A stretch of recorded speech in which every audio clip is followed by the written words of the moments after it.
obligated to start this video by saying this is not being shot on an iPhone. This isn't cinematic mode, although cinematic mode is actually pretty good, and it duped a lot of you in my 13 mini review. If you haven't seen that, go check it out wherever the hell it is on the screen, because I don't know why, but no YouTuber can remember which side the damn thing goes up. We should figure that out, guys. Come on. But yeah, that 13 mini video was shot entirely on the 13 mini in cinematic mode. This time, we're doing things a little bit more professional. We got the Lumix S5 set up because, hey, we're talking about a professional camera, right? The iPhone 13 Pro.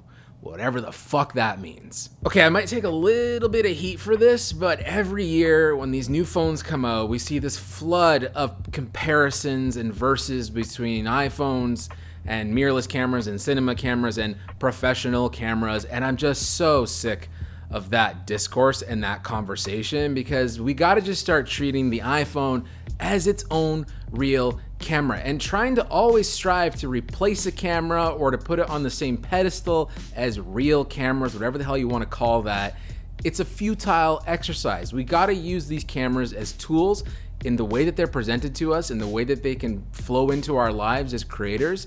They are wonderful cameras when you use them for what they are great at. They're not here to replace this mirrorless camera. They are here to be a new tool. And on top of that, they're here to be the camera that most people need, and they won't need to replace the camera because they're not trying to replace a camera. They're only replacing the camera in the phone they had before. One more ranting housekeeping thing that I want to mention in this video too, because I don't like to tell you guys you need to buy the latest and greatest thing to make good work.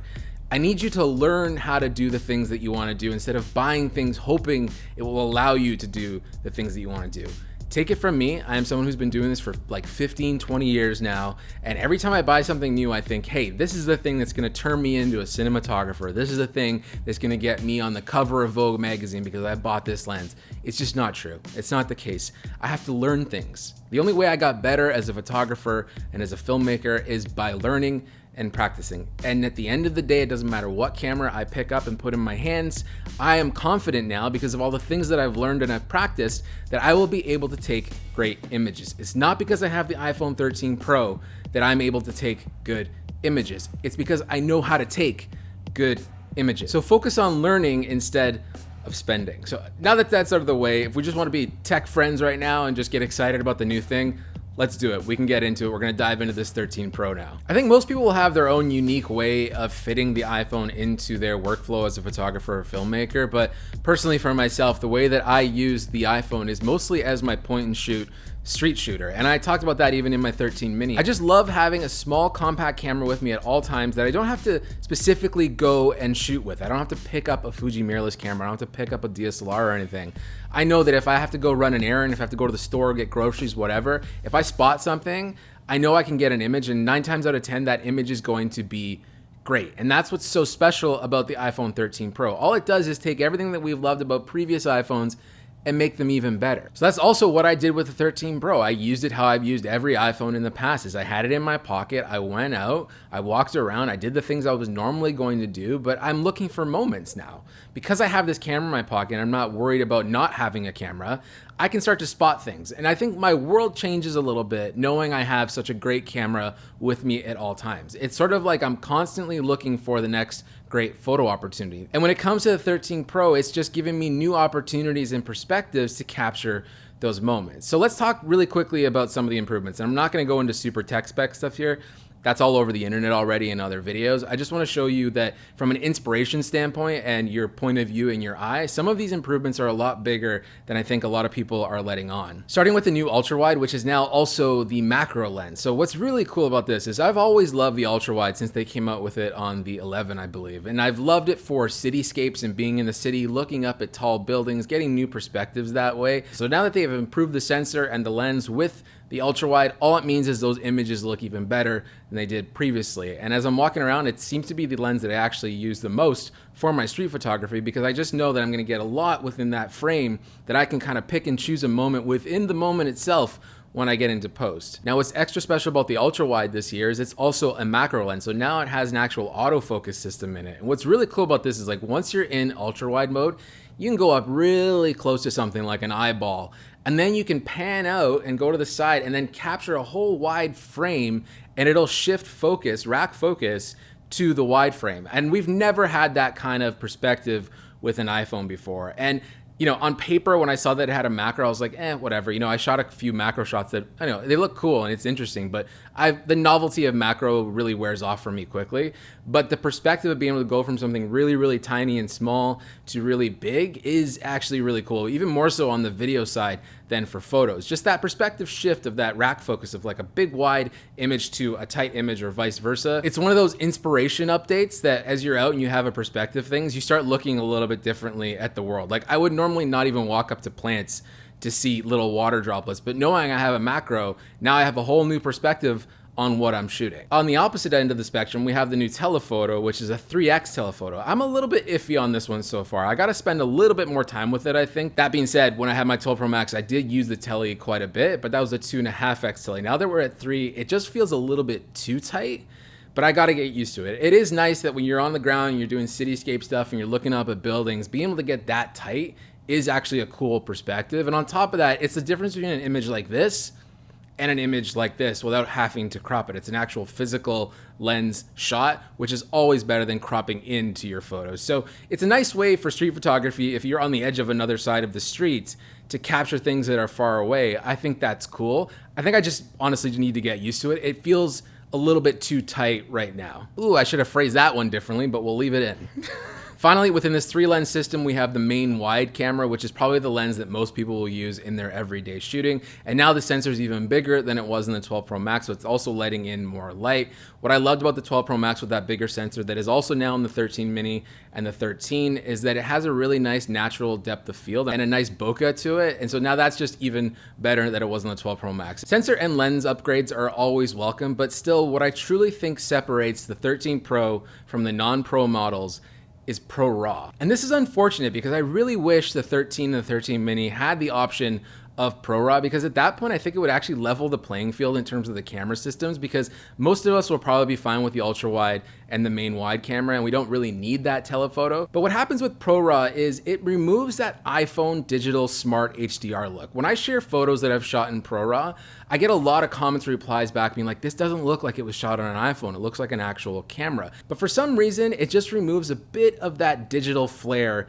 that comes from smart HDR. So if you are a budding photographer and you want something that will grow with you, I think HEIC files and JPEG files out of these cameras are fantastic for 99% of people. But if you want to have that extra secret sauce, that little bit of special something to set your photos apart from everybody else, and also likely level the playing field where someone can not even tell that you shot it on a phone, ProRAW is the move. And this is what makes the iPhone in general the best camera, in my opinion, to have on you in your pocket, because most of those images are the images that you want to share in that moment. And I've tried various different point and shoots and cameras that I can bring around with me, but at the end of the day, their apps usually suck.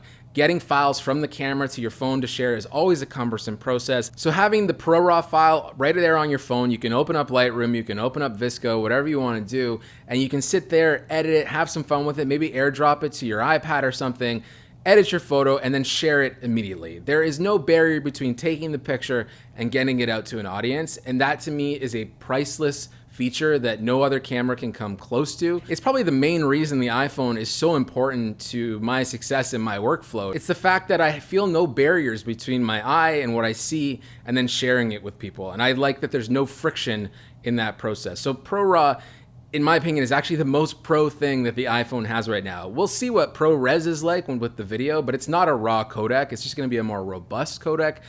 I'm leaving all my judgment until that comes out. It's still not even in a beta, so I'll have a video on ProRes when it comes out. But right now, you just need to understand that the main thing that separates the Pro from the non-Pro models from the camera standpoint is really not the lenses or the sensors. It's the post-production, and it's ProRAW that really gives those photos an edge and a flare over the standard models. You might be wondering, what about FlareGate, Patrick? Were you right? Are the flares still bad? Yep. They are atrocious still. Unfortunately, at night, if you're using these cameras for night photography, this is where I think the iPhones take a huge step down. Even though night mode is on all the cameras now, you can get some cool things here and there, but in general, because of those flares, you know, they're still not removing them in post. And in certain light, if you have certain light sources, there's your UFOs. You're gonna get skies full of flares. And look, I just think they look crappy and terrible. It's the one thing they just really gotta improve on these phones, and 13 Pro still has not improved FlareGate. Everybody please keep complaining about the flares. Hopefully they can coat them or something like that at some point, that we don't get them so bad. But as I said, right now, flares are still atrocious on the 13. Now here's a funny thing. This is still a phone. That's the whole other aspect that's so amazing about this camera. Like right now, I was joking with my buddy, like it feels like I have a camera that has iMessage, not iMessage with a camera. Like it feels like I have a full out Apple camera that is also a smartphone. And that's the first time I've really felt that with these phones. It's always felt like camera was good, but it always felt a little bit secondary. But now that I've dived into ProRAW and now that these cameras are just so damn good, it feels like a camera first that I can also do all my phone, email, tweet, and message stuff. But speaking about the phone itself, hey, it's an iPhone. It's an upgrade to the iPhone you probably have already. It's a faster processor. I guess the standout feature now is ProMotion, the 120 hertz display. Might be a spicy take. I don't think it's actually that big of a deal. A lot of you, what I saw in my 13 mini review comments is you do think it's a really big deal. So I respect that opinion and I understand why you want it. And so you have it now. If you want that 120 hertz display, you're gonna have to go with the Pro model. I'm gonna do a separate video specifically on cinematic mode because I think we gotta dive into it even more. The fact that I tricked some of you with the 13 mini makes me kind of excited to see what happens with cinematic mode and the 13 Pro. I'm not expecting any monumental difference with the main camera, but cinematic mode does have the 3x telephoto option with the 13 Pro. Right now in my testing with cinematic mode on the 3x telephoto, it actually hasn't been great. The edge detection is so brutal. And I think the 3x, the fact that you're so punched in just exemplifies the fact that the edge detection isn't great. I'm gonna do some more tests with it, but right now I don't think cinematic mode on the 13 Pro is a reason to upgrade. You have cinematic mode with the regular 13, and I think it's just as good and just as fine as the Pro model. So to circle back to the beginning of this video, I want you to treat these new phones and the iPhones in general, and even any smartphone, doesn't have to be an iPhone, treat them as an actual real camera that's in its own category, like an Osmo action camera or a GoPro or whatever, a crash camera. Like it's another tool in the toolkit. It's a point and shoot camera like an X100 or something. It's one more camera that you can purchase. It might be your only camera. It might be a camera that augments and supports cameras that you already own. But I think that wraps it up, and that brings us to outro time. Last time we played with some VHS. You know, I also collect CDs, and I have a CD that I want you guys to check out. So this CD is called Artistically Beatles. It's by Vincent DeCola, who you may know, you very likely don't know, did one of the Transformers soundtracks and also a Rocky soundtrack. And he has this really weird like prog rock synth aesthetic going on. It's, I don't know, it's 100% my speed. I really love it. But what he did is he did a cover album of Beatles songs in the most bizarre arrangements. I'm gonna play a really short clip right now from this CD.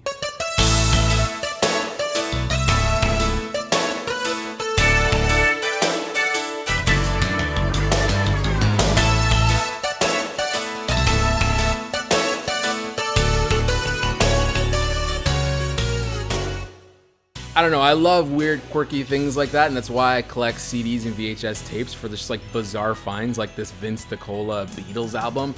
It took me forever to find one on eBay, but once I did get it, like I will cherish this forever. And when I have people over or friends and you put this on, they're like, what the hell are we listening to? And I'm like, yo, it's the Vince DeCola Artistically Beatles album. Haven't you ever heard of it? Didn't you see my 13 Pro review?